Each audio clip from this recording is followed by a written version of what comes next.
இரட்சகராகிய இயேசு கிறிஸ்துவின் நாமத்தினாலே உங்களுக்கு என்னோட அன்பின் வாழ்த்துக்கள். இன்றைய நாளின் தியானத்துக்காக தெரிந்து கொள்ளப்பட்ட வேத வசனம் ராஜாக்களின் 2வது புஸ்தகம் 3வது அதிகாரம் 17வது வசனம். நீங்கள் காற்றையும் காண மாட்டீர்கள், மழையையும் காண மாட்டீர்கள், ஆனாலும் நீங்களும் உங்கள் ஆடு மாடுகளும் உங்கள் மிருக ஜீவன்களும் குடிக்கும்படிக்கு இந்த பள்ளத்தாக்கு தண்ணீரால் நிரப்பப்படும் என்று கர்த்தர் சொல்லுகிறார் என்று எலிசா தீர்க்கதரிசி சொன்னார். யூதா, இஸ்ரவேல் மற்றும் ஏதோம் தேசத்து ராஜாக்கள் மோவாப் தேசத்துக்கு விரோதமாக யுத்தம் பண்ண 7 நாட்கள் அவர்கள் வனாந்தர வழியாய் வந்தபோது அவர்களுக்கு தண்ணீர் இல்லாததுனால இராணுவமும் மிருக ஜீவன்களும் தண்ணீர் இல்லாமல் கஷ்டப்பட்டதுனால அவர்கள் கர்த்தருடைய சமூகத்தில் விசாரிப்பதற்காக எலிசா தீர்க்கதரிசியை அழைத்து கேட்டபோது, இந்த பள்ளத்தாக்கிலே எங்கும் வாய்க்கால்களை வெட்டுங்கள், நீங்கள் காற்றையும் காண மாட்டீர்கள், மழையையும் காண மாட்டீர்கள், ஆனாலும் நீங்களும் உங்கள் ஆடு மாடுகளும் உங்கள் மிருக ஜீவன்களும் குடிக்கும்படிக்கு இந்த பள்ளத்தாக்கு தண்ணீரால் நிரப்பப்படும் என்று கர்த்தர் சொல்லுகிறார் என்று எலிசா தீர்க்கதரிசி சொன்னார். தண்ணீர் வருவதற்கு தடையாக இருப்பவைகள் அகற்றப்பட வேண்டும். வாய்க்கால்கள் வெட்ட வேண்டும் என்றால் தோண்டி எடுக்கப்பட வேண்டும். மண்ணை தோண்டி மணல், கல், பாறை போன்றவற்றை அகற்றி தண்ணீர் வருவதற்கான வழியை நாம் உண்டு பண்ண வேண்டும். தண்ணீரை தக்க வைத்துக் கொள்வதற்காக வாய்க்கால்களை நாம் வெட்டி காத்திருக்க வேண்டும்.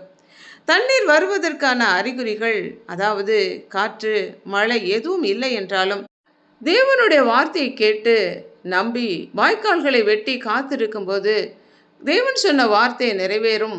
பள்ளத்தாக்கு தண்ணீரினாலே நிரப்பப்படும்.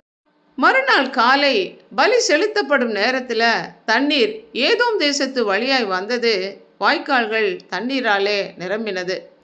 ஈசாக்கி நாட்களிலே பஞ்சம் உண்டான போது, நீ எகிப்து தேசத்திற்கு போகாமல் நான் உனக்கு காண்பிக்கும் தேசத்திலே குடியேறி என்று கர்த்தர் ஈசாக்கிடம் சொன்னபோது ஈசாக்கு தேவனுடைய வார்த்தையை நம்பி கேராரிலே குடியிருந்தான்.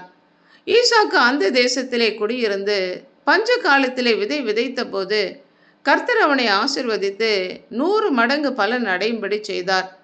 அவன் ஐஸ்வர்யவானாகி வர வர விருத்தி அடைந்து மகா பெரியவனானான்.